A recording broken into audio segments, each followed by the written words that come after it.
Vieja amiga oscuridad, otra vez quisiera hablar, porque he tenido nuevamente una visión que suavemente iba cambiando mi manera de pensar. La oigo hablar, la escucho en el silencio. En sueños caminaba yo entre la niebla y la ciudad,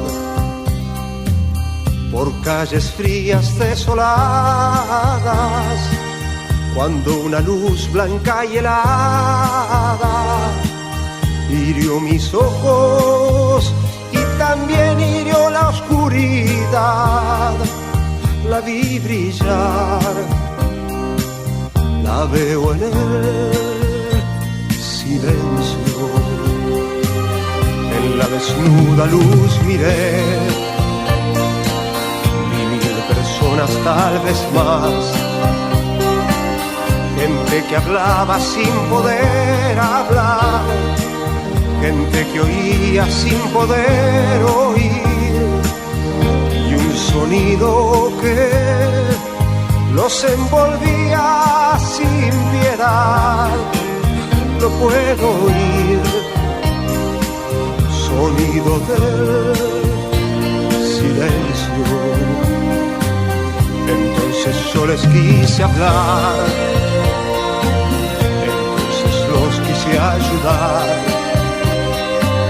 quise sentirlos como hermanos, quise tomarlos de las manos, pero no podían despertar ni entender. Me hundí en el silencio, se arrodillaban a rezar. Aquella luz era su Dios. Yo les grité que despertaran, que la verdad allí no estaba, que los profetas no son luces de neón, y que Dios